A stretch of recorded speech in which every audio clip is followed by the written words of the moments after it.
नमस्कार दोस्तों, डेट है आज की 21 अगस्त 2020 और स्वागत है आपका एडिटोरियल डिस्कशन में। 4 इश्यूज आज हम डिस्कस करेंगे।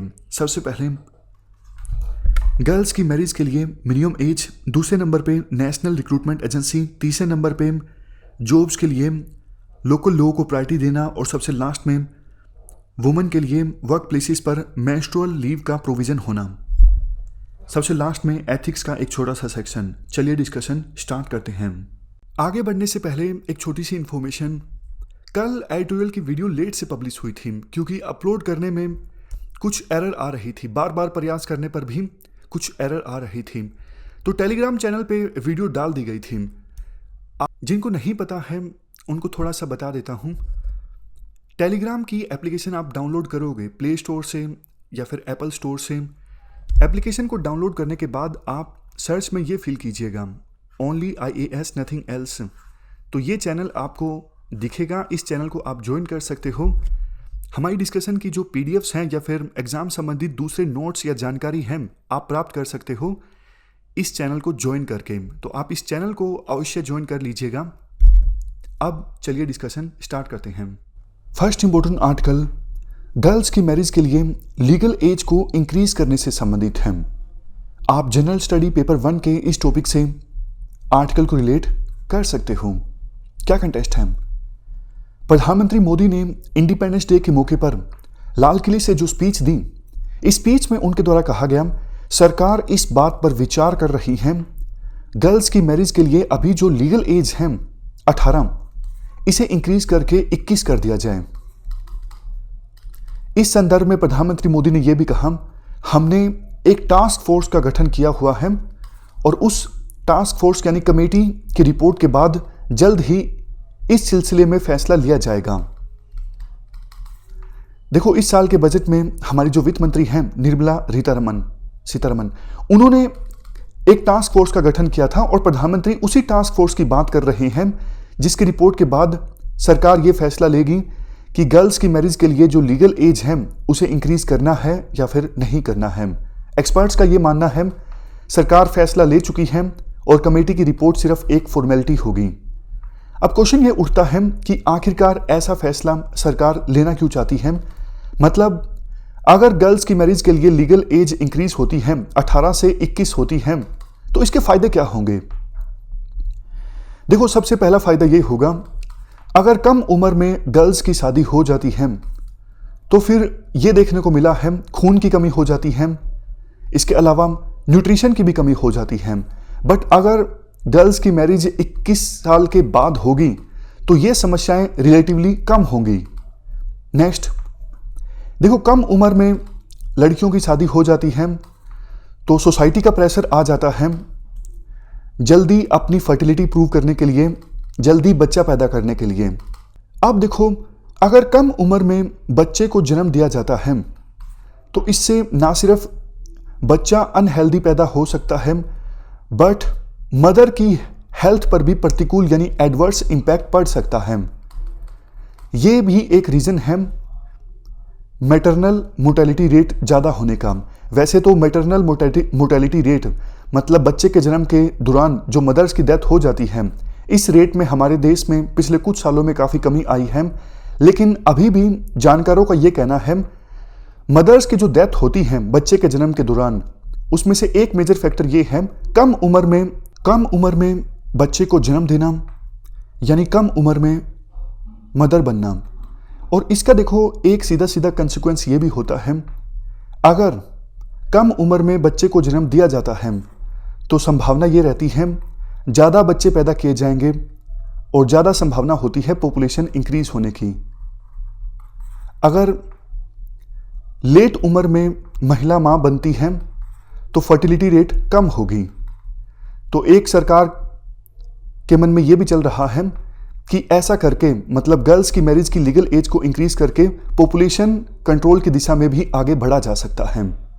नेक्स्ट पॉइंट ये है, जब देखो लड़कियां कम उम्र में शादी कर लेती हैं तो देखो बहुत बार ये होता है उनको जानकारी नहीं होती, अवेयरनेस नहीं होती सेक्सुअल एंड रिप्रोडक्टिव हेल्थ के बारे में। और आर्टिकल में कहा जाता है जब कम उम्र में शादी हो जाती है तो अपने पार्टनर्स के साथ वो नेगोशिएट नहीं कर पाती कि इस प्रकार की सेफ सेक्सुअल प्रैक्टिसेस को फॉलो करना ज़रूरी है या फिर हमें फैमिली प्लानिंग करनी चाहिए। उनकी जो नेगोशिएटिंग पावर होती है वो रिलेटिवली कम होती है।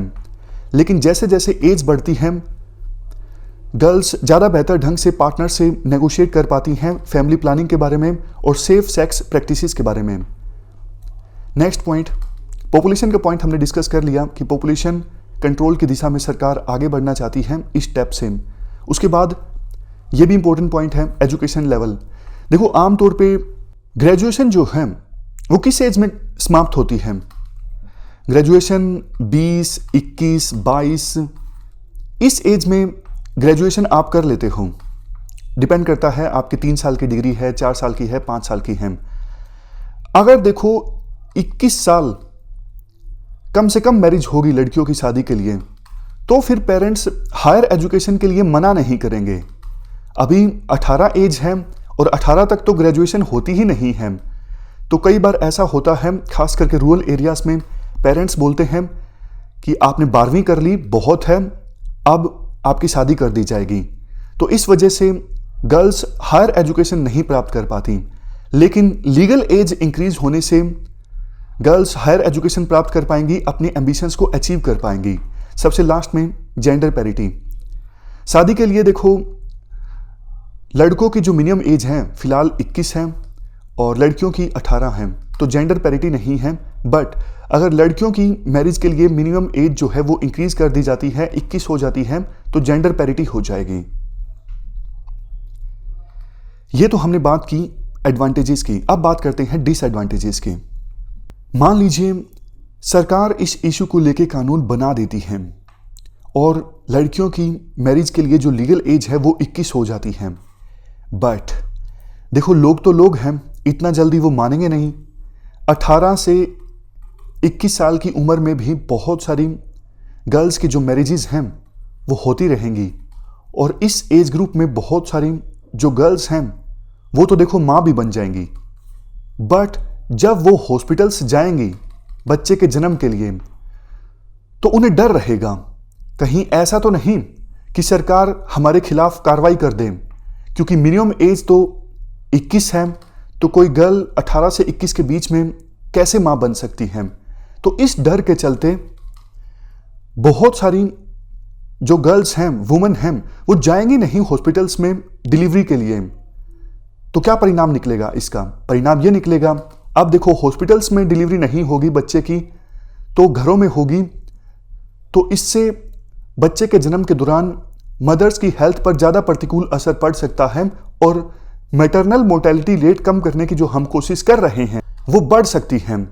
दूसरा डिसएडवांटेज ये है, अगर देखो कानून बन जाता है इस संदर्भ में तो अवेयरनेस फैलने में समय लगेगा। 18 से 21 एज ग्रुप में शादी होती रहेंगी लड़कियों की। तो अब देखो 21 से कम साल की उम्र में लड़की की अगर शादी होती है तो वो चाइल्ड मैरिज कहलाएगी। तो चाइल्ड मैरिज के जो केसेस हैं एकदम से बहुत ज़्यादा इंक्रीज हो जाएंगे। नेक्स्ट पॉइंट, देखो पिछले साल तक तो सरकार इस बात पर विचार कर रही थी, जो लड़कों की एज है मैरिज के लिए मिनिमम एज 21, उसे कम करके 18 कर दिया जाए ताकि जेंडर पैरिटी आ जाए। बट एकदम से सरकार ने यह फैसला क्यों लिया? सरकार के फैसला लेने के पीछे एक मेजर रीजन ये है, पॉपुलेशन कंट्रोल करने की दिशा में आगे बढ़ना।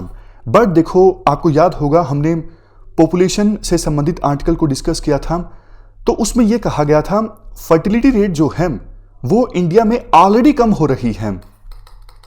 तो इस प्रकार के तरीके अपनाने की आवश्यकता नहीं है फर्टिलिटी रेट को कम करने के लिए। अभी आवश्यकता यह है कि आप डेमोग्राफिक डिविडेंड को अच्छे से यूटिलाइज कीजिए, स्किल्स दीजिए। कई सारे राज्य तो ऐसे हैं जहां पे अब फर्टिलिटी रेट 2 से भी कम है। इवन सरकार जो बोलती है कि गर्ल्स की मैरिज के लिए लीगल एज को इंक्रीज करके मालन्यूट्रिशन की समस्या को कुछ हद तक एड्रेस किया जा सकता है। आर्टिकल में कहा जाता है, देखो मालन्यूट्रिशन का जो ये साइकिल है, इंटरजनरेशनल साइकिल, होता क्या है, मान लीजिए मदर में न्यूट्रिशन की कमी है, तो वो मदर जो बच्चे को जन्म देगी, बच्चे में भी न्यूट्रिशन की कमी मिलेगी। अब बच्चे में जब न्यूट्रिशन की कमी मिलेगी तो उसका दिमाग ठीक से विकसित नहीं हो पाएगा, क्योंकि देखो अगर न्यूट्रिशन की कमी होती है तो माइंड डेवलप नहीं हो पाता, वो बच्चा ठीक से पढ़ नहीं पाएगा तो काम नहीं कर पाएगा, वो काम नहीं कर पाएगा तो फिर से गरीब रह जाएगा। तो पुबर्टी के कारण ये जो साइकिल है वो चलता रहता है मालन्यूट्रिशन का। तो इसलिए अगर आपको मालन्यूट्रिशन की समस्या एड्रेस करनी है ना, आप गरीबी पर ध्यान दीजिए। पुबर्टी अगर आप एड्रेस करते हो तो मालन्यूट्रिशन की समस्या को आप खत्म कर सकते हो, ना कि गर्ल्स के लिए लीगल एज को इंक्रीज करके।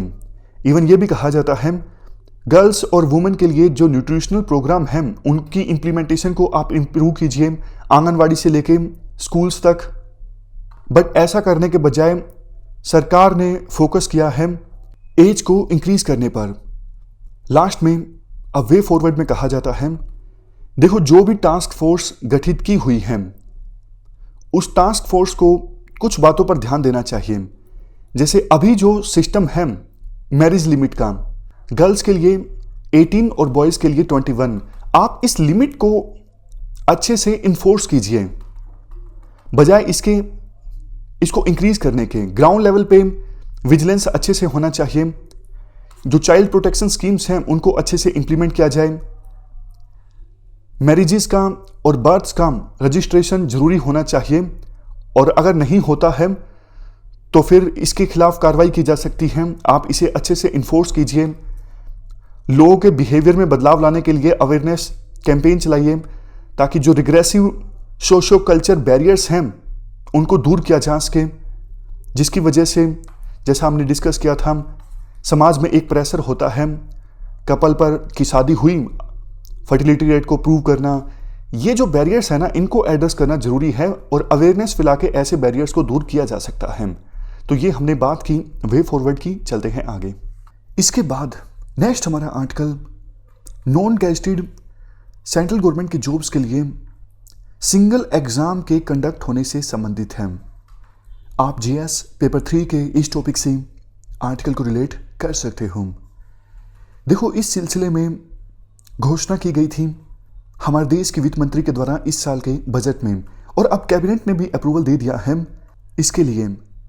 देखो अभी तक क्या होता था, एसएससी अलग से एग्जाम कंडक्ट करती थी वेरियस पोस्ट के लिए, रेलवे अलग से एग्जाम कंडक्ट करती थी, और बैंकों में पोस्ट फिल करने के लिए आईबीपीएस के द्वारा अलग से एग्जाम कंडक्ट किया जाता था, एसबीआई के द्वारा अलग से एग्जाम कंडक्ट किया जाता था। लेकिन अलग अलग एग्जाम देने से कैंडिडेट्स को बहुत ज़्यादा प्रॉब्लम्स का सामना करना पड़ता था। काफ़ी बार तो देखो जो डेट्स थी वो क्लैश कर जाती थी, अपॉर्चुनिटीज़ कैंडिडेट्स के लिए कम हो जाती थी, दूर दराज के इलाकों में जाके पेपर देना, अलग अलग एग्ज़ाम के लिए फ़ीस भरना, और इवन ये जो रिक्रूटमेंट एजेंसीज थी उनके लिए भी खर्च काफ़ी ज़्यादा आता था हर एक एग्ज़ाम के लिए पेपर कंडक्ट करना। तो इसलिए सरकार ने सोचा क्यों नहीं इन सभी पोस्ट के लिए एक ही एग्ज़ाम कंडक्ट हो, जिसका नाम होगा कॉमन एलिजिबल टेस्ट CET। इस एग्ज़ाम के फीचर्स क्या होंगे वो हम डिस्कस करेंगे, लेकिन अभी फ़िलहाल आप ये जान लीजिए एक अलग से ऑर्गेनाइजेशन गठित की जाएगी, बॉडी इस्टेब्लिश की जाएगी, नेशनल रिक्रूटमेंट एजेंसी। ये जो एजेंसी है इस एग्ज़ाम को कंडक्ट करेगी कॉमन एलिजिबिलिटी टेस्ट। हर साल ऑलमोस्ट 1,25,000 पोस्ट फिल की जाएंगी इस एग्ज़ाम की सहायता से, और अनुमान के मुताबिक ऑलमोस्ट 2.5 करोड़ यानी 2.5 करोड़ लोग इस एग्ज़ाम को लेंगे हर एक साल। अब फीचर्स की बात कर लेते हैं कॉमन एलिजिबिलिटी टेस्ट के। हर साल देखो 2 बार ये एग्ज़ाम कंडक्ट होगा। ग्रेजुएट लेवल पे अलग एग्ज़ाम होगा, जो +2 पास हैं उनके लिए अलग से एग्ज़ाम होगा, और जो 10th पास हैं उनके लिए अलग से एग्ज़ाम होगा, और उसी के अकॉर्डिंग वेरियस पोस्ट को फिल किया जाएगा। क्योंकि देखो कुछ पोस्ट ऐसी होती हैं जिनके लिए 10वीं पास होने की आवश्यकता होती है, कुछ ऐसी पोस्ट होती हैं जिनके लिए 12वीं पास अनिवार्य है, और कुछ पोस्ट ऐसी होती हैं जिसके लिए ग्रेजुएशन अनिवार्य है। तो ये जो टेस्ट होगा अलग अलग क्लासेस के लिए अलग अलग होगा। करिकुलम सेम होगा इस टेस्ट का। एक और ख़ास बात, 12 मेजर लैंग्वेजेस में ये टेस्ट कंडक्ट होगा। अभी तक देखो जो ये जॉब्स के लिए एग्जाम कंडक्ट होते थे ये हिंदी और इंग्लिश में होते थे, बट ये common eligibility test 12 major Indian languages में कंडक्ट होगा। इसके लिए पूरे इंडिया में 1000 के आसपास सेंटर्स होंगे। तो आमतौर पे एक शिकायत अभी ये रहती है कि एग्ज़ाम्स के लिए जो सेंटर हैं अर्बन एरियाज़ में होते हैं, तो गांव के लोगों को ज़्यादा परेशानी होती है, उन्हें शहरों की तरफ जाना पड़ता है, ट्रांसपोर्टेशन पे काफ़ी खर्च आता है। देखो देश के हर एक डिस्ट्रिक्ट में एक सेंटर होगा और ज़्यादा फोकस होगा देश के 117 एस्पायरेशनल डिस्ट्रिक्ट्स पर, मतलब वो डिस्ट्रिक्ट्स जो बैकवर्ड हैं उन पर ज़्यादा फोकस होगा। इसके बाद ये भी कहा जाता है कॉमन एलिजिबिलिटी टेस्ट, ये फर्स्ट लेवल टेस्ट होगा कैंडिडेट्स को शॉर्टलिस्ट करने के लिए। देखो इस बात से तो ऐसा लगता है जैसे जो कैंडिडेट्स इस टेस्ट को क्लियर करेंगे उसके बाद एक और भी टेस्ट कंडक्ट हो सकता है। बाकी सरकार डिटेल्स जब जारी करेगी तब पता लगेगा, लेकिन इस बात से तो यही जाहिर होता है कि कैंडिडेट्स को शॉर्टलिस्ट करने के लिए ये फर्स्ट लेवल टेस्ट होगा। और जो स्कोर है कैंडिडेट्स का वो देखो 3 साल तक मान्य होगा। जब तक एज लिमिट फुलफिल होती है कैंडिडेट की, वो मर्जी कितनी बार इस टेस्ट को दे सकता है और जो स्कोर हासिल होगा वो 3 साल तक मान्य होगा। OBC, schedule caste, schedule tribe, इन कैटेगरी के कैंडिडेट्स के लिए जो एज रिलैक्सेशन होती है वो इस टेस्ट में भी एप्लीकेबल होगी।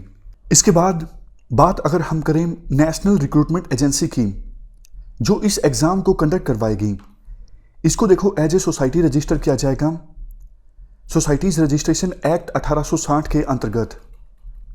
और इसके जो चेयरमैन होंगे वो देखो secretary to government of India rank के अधिकारी होंगे। इस एजेंसी में रिप्रेजेंटेशन होगी मिनिस्ट्री ऑफ रेलवेज की, ministry of finance, department of financial services, SSC, RRB, IBPS, इन सब की रिप्रेजेंटेशन होगी इस एजेंसी में। सरकार ने अभी फिलहाल ऑलमोस्ट 1500 करोड़ का फंड जारी किया है ताकि ये एजेंसी अपना कामकाज कर सके आने वाले 3 सालों के लिए। देखो बेस्ट प्रैक्टिसेस और स्टेट ऑफ आर्ट टेक्नोलॉजी यानी मॉडर्न टेक्नोलॉजी को अपनाया जाएगा इस एजेंसी के द्वारा सेंट्रल गवर्नमेंट के लिए रिक्रूटमेंट को कंडक्ट करने के लिए। तो ये हमने बात की बेसिक डिटेल्स की। अब हम बात करते हैं एडवांटेजेस की।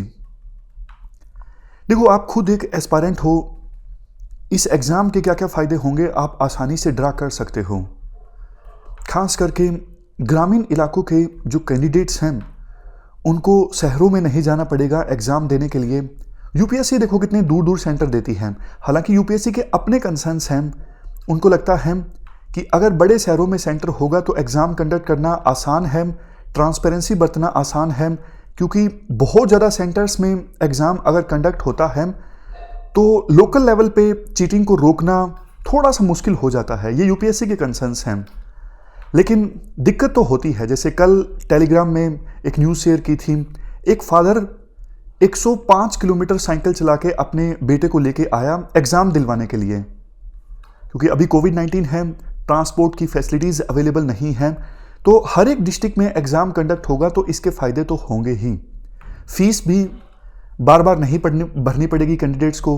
अलग अलग एग्ज़ाम्स के लिए अलग अलग फीस भरनी पड़ती है, तो फाइनेंशियल बर्डन काफ़ी पड़ता है।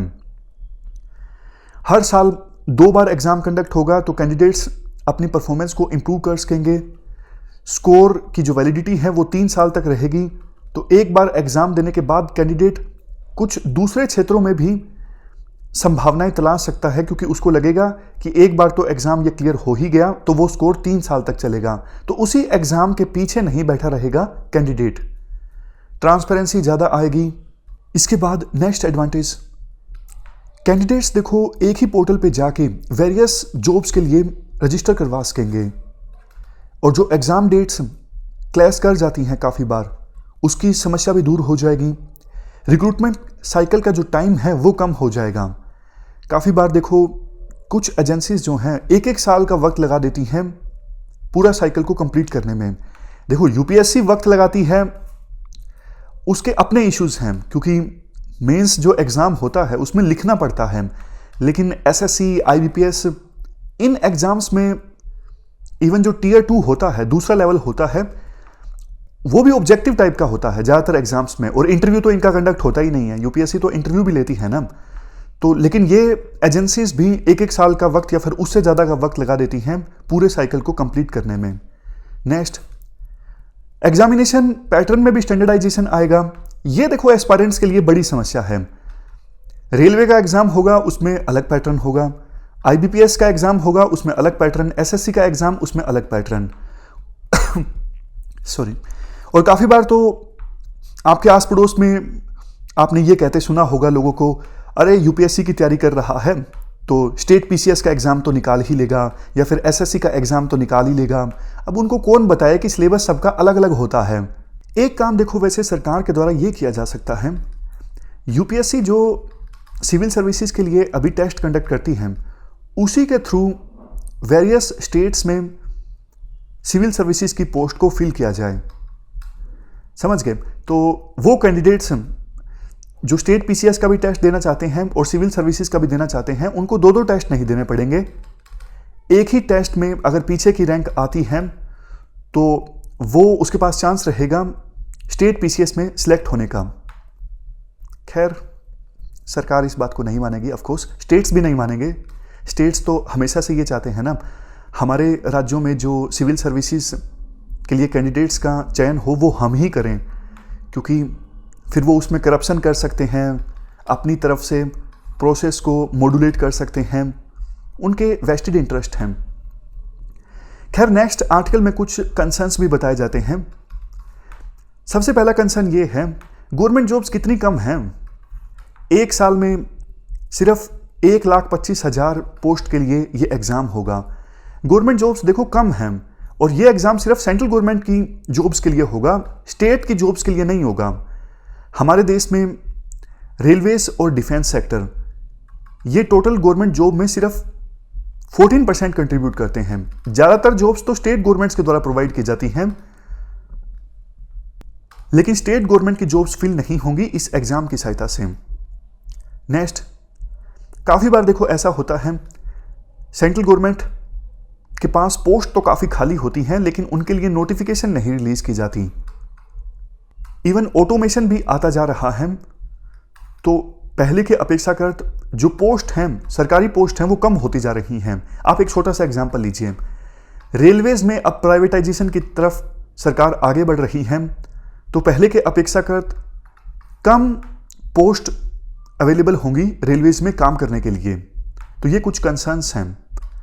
लास्ट में कंक्लूजन में कहा जाता है, रिफॉर्म तो देखो समय के अनुसार आने चाहिए, जरूरी भी हैं, लेकिन रिक्रूटमेंट हमारे देश में ऐसा होना चाहिए जिसके लिए वेल डिफाइंड प्रोसीजर हो, वाइड पब्लिसिटी हो, मतलब ग्रामीण इलाकों के लोगों को पता लगे इस सिस्टम के बारे में, जॉब्स के बारे में, ओपन कंपटीशन हो और किसी प्रकार का कोई डिस्क्रिशन ना हो।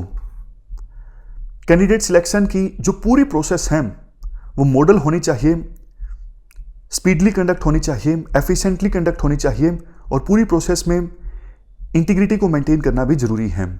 तो ये वे फॉरवर्ड है। चलते हैं आगे। नेक्स्ट आर्टिकल फिर से एम्प्लॉयमेंट से संबंधित है। आप जीएस पेपर 3 के इस टॉपिक से आर्टिकल को रिलेट कर सकते हो। क्या कंटेस्ट है?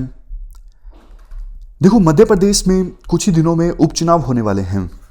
उससे पहले मध्य प्रदेश के मुख्यमंत्री शिवराज सिंह चौहान ने यह अनाउंस किया, मध्य प्रदेश में जिनके पास मध्य प्रदेश का डोमिसाइल है, सिर्फ वही लोग मध्य प्रदेश की जॉब्स के लिए अप्लाई कर सकते हैं, बाकी लोग नहीं कर सकते। देखो, वैसे तो ये कोई नई चीज़ नहीं है, वेरियस स्टेट्स के द्वारा इसी प्रकार के मूव्स को आगे फॉरवर्ड किया जा रहा है। जैसे कर्नाटक, गुजरात, आंध्र प्रदेश, हरियाणा, तेलंगाना, ये सब राज्यों ने इसी थीम पर काम किया है, कुछ ना कुछ कानून बनाया है या फिर कानून बनाने वाले हैं। महाराष्ट्र में शिवसेना भी इसी प्रकार की डिमांड करती रहती है कि महाराष्ट्र में जो जॉब्स हैं राज्य सरकार की, उनमें लोकल लोगों को प्रायोरिटी देना जरूरी है। इस प्रकार की मांग शिवसेना के द्वारा की जाती है महाराष्ट्र में।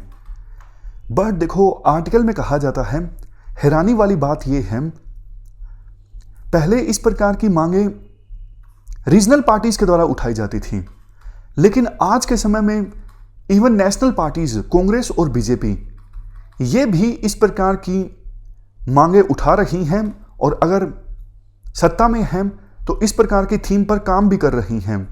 जैसे कांग्रेस ने इस प्रकार का प्रोविजन का समर्थन किया है मध्य प्रदेश में, और महाराष्ट्र में कांग्रेस अभी अलायंस में है, उन्होंने भी इस थीम का समर्थन किया है कि लोकल लोगों को प्रायोरिटी मिलनी चाहिए राज्य सरकार के जॉब्स में। बट आप एक बात बताइए, क्या इससे कोई फायदा होगा? ना तो इससे एम्प्लॉयमेंट की समस्या दूर होने वाली है। आपको भी पता है कि सरकार जो एम्प्लॉयमेंट प्रोवाइड करती है उसका रेशियो कितना कम होता है, परसेंटेज कितना कम होता है। नाम मात्र की एम्प्लॉयमेंट प्रोवाइड की जाती है सरकार के द्वारा, और इस प्रकार की मांग करना इवन प्राइवेट सेक्टर में भी 75% या फिर 85% जो जॉब्स हैं वो लोकल लोगों के लिए रिजर्व होनी चाहिए, इसका भी कोई औचित्य बनता नहीं है। क्यों? क्योंकि देखो, बाहर से जो लोग आते हैं वो गैप जो होता है स्किल्स की सप्लाई का, उसे पूरा करने की कोशिश करते हैं। जैसे बिहार का कोई पर्सन महाराष्ट्र में जाके काम करता है तो वहाँ पे स्किल का गैप था जिसे बिहार के पर्सन ने जाके पूरा किया, और वो पर्सन महाराष्ट्र की डेवलपमेंट में एक बढ़िया भूमिका, अहम भूमिका निभाता है। गुजरात की बात करते हैं। गुजरात में कुछ लोगों के द्वारा ये मांग उठाई जा रही थी कि इवन प्राइवेट सेक्टर जॉब्स में जो 85% जॉब्स हैं वो लोकल लोगों के लिए आरक्षित होनी चाहिए। लेकिन एक स्टडी से पता लगा ऑलरेडी प्राइवेट सेक्टर में 92% जो वर्कर्स हैं वो तो लोकल ही हैं। तो सोच के देखिए मांग कितनी ज़्यादा अनुचित है। और अगर देखो हर एक राज्य इस प्रकार से लोकल लोगों के लिए जॉब्स आरक्षित करने लगा तो देश कहाँ जाएगा? देश की जो यूनिटी है वो कहाँ जाएगी? इसके बाद आर्टिकल में कहा जाता है, देखो संविधान में जॉब्स को फिल करने के लिए कुछ रीजनल पर्टिकुलरिटीज का तो रिलैक्सेशन दिया गया है। जैसे कुछ स्टेट्स ये बोल सकते हैं, मतलब रिक्रूटमेंट करते वक्त ये कंपलसरी कर सकते हैं कि इस लोकल लैंग्वेज का आना जरूरी है, तभी इस पोस्ट के लिए आपको कंसिडर किया जा सकता है। जैसे पंजाब में आप वेरियस पोस्ट के लिए टेस्ट दोगे तो पंजाबी आना जरूरी है। इसमें कुछ गलत नहीं है, मतलब किसी दूसरे राज्य का पर्सन पंजाबी सीख लेता है और पंजाब का टेस्ट देता है, कुछ गलत नहीं है, क्योंकि ये एडमिनिस्ट्रेटिव रीजन्स के लिए जरूरी हो सकता है। और कुछ रिस्ट्रिक्शंस भी लगाई जा सकती हैं। मान लीजिए हमारे देश के ट्राइबल एरियाज में लोगों की मूवमेंट होती है, इस पर रिस्ट्रिक्शंस लगाई जा सकती हैं। वो इसलिए क्योंकि ट्राइबल्स की जो रिमार्केबल डाइवर्सिटी है उसे प्रोटेक्ट किया जा सके, ये भी अलाउड है। बट लोकल लोगों के लिए सारी जो जॉब्स हैं उनको आरक्षित करना, ये इवन संविधान के भी अगेंस्ट है। आज के तो देखो इस आर्टिकल में सुप्रीम कोर्ट की कुछ जजमेंट्स नहीं दी गई हैं, लेकिन शायद इसी से संबंधित एक और आर्टिकल आएगा तो फिर हम वो डिस्कस करेंगे कि इस संदर्भ में सुप्रीम कोर्ट की जजमेंट्स कौन कौन सी हैं। क्योंकि जहां तक मुझे याद है कर्नाटक की सरकार ने इसी प्रकार का कुछ फैसला लिया था जिसे ठीक से इंप्लीमेंट में नहीं किया जा सका था। देखो हमारे देश में डेमोक्रेसी है, विभिन्न पॉलिटिकल पार्टीज चुनावों से पहले इस प्रकार के वादे करती हैं सिर्फ वोट हासिल करने के लिए। ऐसी चीज़ों को इंप्लीमेंट करना भी मुश्किल होता है, और पॉलिटिकल पार्टीज को पता भी है अगर ऐसी चीज़ों को इंप्लीमेंट करेंगे तो बल्कि फ़ायदे के बजाय नुकसान होगा। लेकिन वही बात कि पॉलिटिक्स है तो उसके चलते इस प्रकार की स्टेटमेंट्स वेरियस पॉलिटिकल पार्टीज के द्वारा और वेरियस लीडर्स के द्वारा दी जाती हैं। लास्ट में एक बात ये बोली जा सकती है, देखो सरकार को इस बात को रिकॉग्नाइज करना चाहिए हमारे देश में अनएम्प्लॉयमेंट क्राइसिस है, ज़्यादा से ज़्यादा जॉब्स जनरेट करने की आवश्यकता है। और ये जो चीज़ें हैं कि लोकल लोगों के लिए जॉब्स आरक्षित होंगी, इससे जनता का ध्यान भटकता है, इससे कोई सॉल्यूशन नहीं निकलता है। तो जॉब्स जनरेट करना आवश्यक है। चलते हैं आगे। नेक्स्ट आर्टिकल महिलाओं के लिए मेंस्ट्रुअल लीव से संबंधित है। आप जीएस पेपर 1 के इस टॉपिक से आर्टिकल को रिलेट कर सकते हो। क्या कंटेस्ट है? जोमेटो ने देखो पिछले हफ्ते अनाउंस किया कि जोमेटो में काम करने वाली जो महिलाएं हैं उनके लिए मेंस्ट्रुअल लीव का प्रोविज़न होगा। तो उसके बाद एक डिबेट हमारे देश में स्टार्ट हो गई कि क्या महिलाओं के लिए मेंस्ट्रुअल लीव का प्रोविज़न होना चाहिए या फिर नहीं होना चाहिए। देखो, इस आर्टिकल में ज़्यादातर जो आर्गुमेंट्स हैं वो तो विरोध के हैं। आर्टिकल में कहा जाता है,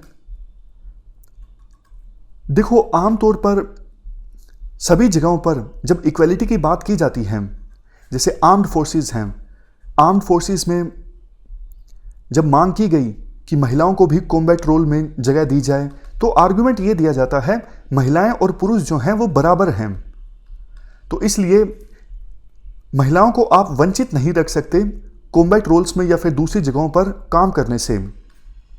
बट अगर आप स्पेशली मेंस्ट्रुअल लीव दे रहे हो महिलाओं को, तो मतलब आप रिकॉग्नाइज कर रहे हो कि महिलाएं जो हैं वो मैन के बराबर नहीं हैं।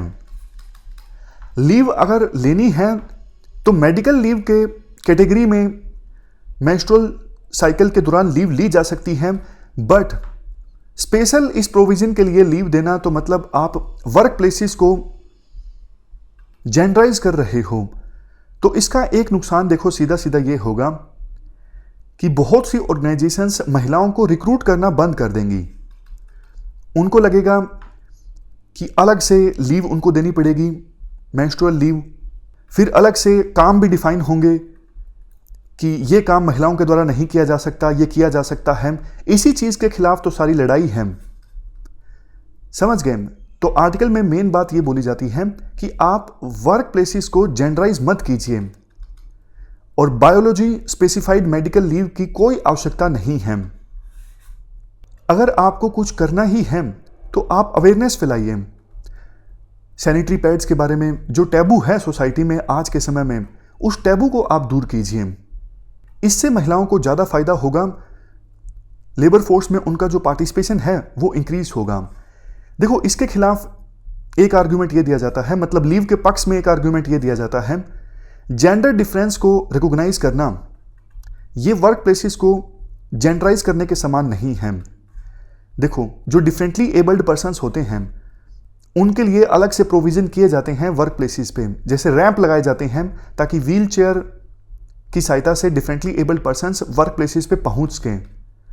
तो क्या आप इसे गलत कहोगे? इसलिए अगर महिलाओं को मेंस्ट्रुअल लीव दी जाती है तो इसमें कुछ गलत नहीं है। लीव के पक्ष में नेक्स्ट आर्ग्यूमेंट यह दिया जाता है, देखो जब मैटरनल लीव का प्रोविजन किया गया था तब भी यही बातें बोली गई थी कि ऑर्गेनाइजेशंस रिक्रूट नहीं करेंगी महिलाओं को इस प्रोविजन के बाद। तो ये सिर्फ एक एक्सक्यूज है कि मेंस्ट्रुअल लीव का प्रोविजन किया जाता है तो ऑर्गेनाइजेशंस महिलाओं को रिक्रूट नहीं करेंगी। तो ये हमने आर्टिकल डिस्कस किया मेंस्ट्रुअल लीव के प्रोविजंस के बारे में। इसके बाद लास्ट में एथिक्स का एक छोटा सा पोर्शन। आप ये बताइए आज एप्टीट्यूड का क्या मतलब होता है एवं एप्टीट्यूड एंड एटीट्यूड के बीच में क्या डिफरेंस होता है। काफ़ी बार आपने ये वर्ड सुना भी होगा और आपने इस प्रकार की लाइनें भी सुनी होगी कि इस पर्सन के अंदर बहुत एप्टीट्यूड है, क्रिकेट का, पेंटिंग का या फिर किसी दूसरी चीज़ का। तो मतलब आखिरकार है क्या एप्टीट्यूड का? देखो, एप्टीट्यूड का सिंपल मतलब है एबिलिटी टू डू समथिंग, यानी कुछ करने की क्षमता। एप्टीट्यूड रिप्रेजेंट करता है फ्यूचर पोटेंशियल को, फ्यूचर पोटेंशियल को शो करता है एप्टीट्यूड। मतलब जब हम ये कहते हैं कि सुनील के पास अच्छा एप्टीट्यूड है सिविल सर्वेंट बनने का, तो इसका क्या मतलब है? इसका मतलब देखो ये है सुनील एक अच्छा सिविल सर्वेंट बन सकता है, यानी उसके पास एक नेचुरल एबिलिटी है सिविल सर्वेंट बनने की। लेकिन देखो एक बात हमेशा याद रखना, सिर्फ एप्टीट्यूड से काम नहीं चलता है। अगर सुनील के पास एक अच्छा एप्टीट्यूड है क्रिकेटर बनने का, अगर वो कुछ करेगा ही नहीं तो क्या वो अच्छा क्रिकेटर बन पाएगा? नहीं, बिल्कुल नहीं बन पाएगा।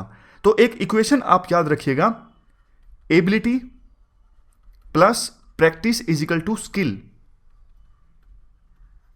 किसी के पास अच्छा एप्टीट्यूड है पेंटिंग का, वो बार बार प्रैक्टिस करेगा तब जाके उसके अंदर स्किल डेवलप होगी अच्छी पेंटिंग की। उसी प्रकार से किसी के अंदर अच्छा एप्टीट्यूड है क्रिकेटर बनने का, वो मेहनत करेगा, बार बार प्रैक्टिस करेगा, तभी वो अच्छा क्रिकेटर बन पाएगा। तो यहाँ पे एसेंस ये निकलता है, एप्टीट्यूड का मतलब ये है natural ability to do something, मतलब जन्म से ही कोई एबिलिटी हो कुछ करने की, फ्यूचर पोटेंशियल को शो करता है एप्टीट्यूड। जबकि एप्टीट्यूड प्लस प्रैक्टिस होगा तभी स्किल डेवलप होगी उस पर्सन के पास। देखो, कोई भी ह्यूमन पर्सनैलिटी दो चीज़ों का प्रोडक्ट होती है, एक नेचर, दूसरा नर्चर। नेचर मतलब जो हमने डिस्कस किया, जो चीज़ नेचुरल होती है, किसी में जन्म से होती है, जेनेटिक होती है। जैसे बहुत सारे पर्सन्स ऐसे होते हैं जिनके अंदर मैथ का एप्टीट्यूड होता है, यानी नेचुरल एबिलिटी होती है उनके अंदर मैथ के क्वेश्चंस को सोल्व करने की। अब दूसरी चीज़ है नर्चर। नर्चर मतलब एटीट्यूड। देखो, बहुत सारे persons, for example mister A हैं, मिस्टर ए के अंदर नेचुरल एबिलिटी नहीं है मैथ के क्वेश्चंस को सोल्व करने की, लेकिन मिस्टर ए के घर में भाई बहन माँ बाप सबका मैथ अच्छा है और बहुत ज़्यादा उनके घर में मैथ की प्रैक्टिस भी होती है। तो उनके साथ रह रह के ए ने भी बहुत कुछ सीखा, ए ने भी बहुत कुछ प्रैक्टिस की, तो अब ए का भी मैथ अच्छा हो गया है। तो मिस्टर ए ने अपना मैथ अच्छा किया सोशलाइजेशन की सहायता से, मेहनत करके। देखो, एक कोट आपने सुना होगा, ये कोट दोनों चीज़ों को क्लैरिफाई कर देगा। Hard work beats the talent when talent doesn't work hard. मतलब सिर्फ टैलेंट से काम नहीं चलता है, और किसी के पास किसी चीज़ का टैलेंट ना हो इसका मतलब ये नहीं कि वो पर्सन सफल नहीं हो सकता। टैलेंट ना हो तो भी बहुत ज़्यादा मेहनत करने से वो पर्सन सफल हो सकता है। ये कोट काफ़ी ज़्यादा इंपॉर्टेंट है। एथिक्स में इस स्टेटमेंट पर क्वेश्चन पूछा जा सकता है। अगर पूछा जाता है तो आप ये दो चीज़ें लिखोगे कि ह्यूमन बिहेवियर किस प्रकार से कम्बिनेशन है दो चीज़ों का, एप्टीट्यूड प्लस एटीट्यूड। लेकिन हमारा फोकस आज एप्टीट्यूड पर है। एटीट्यूड एक अलग से टॉपिक है जिसे हम बाद में डिस्कस करेंगे। आज का हमारा टॉपिक है एप्टीट्यूड। देखो, एप्टीट्यूड डील करता है एबिलिटी से, एप्टीट्यूड डील करता है कैपेबिलिटी से, एप्टीट्यूड डील करता है कंपैशन से। जब हम ये कहते हैं कि सुनील के अंदर अच्छा एप्टीट्यूड है क्रिकेटर बनने का, तो इसका मतलब ये होता है सुनील के पास पोटेंशियल है एक अच्छा क्रिकेटर बनने का। यानी एप्टीट्यूड हमें बताता है डिजायर्ड ऑब्जेक्टिव अचीव करने का पोटेंशियल है किसी के पास। एप्टीट्यूड हमें यह भी बताता है कि किसी पर्सन को, फॉर एग्जांपल अगर मिस्टर ए का एप्टीट्यूड है पेंटिंग में, तो एप्टीट्यूड हमें यह भी बताता है कि मिस्टर ए को अगर हम पेंटिंग की फील्ड में ट्रेनिंग दी जाए तो मिस्टर ए जल्दी से पेंटिंग सीख सकते हैं, जल्दी से पेंटिंग के एक्सपर्ट बन सकते हैं।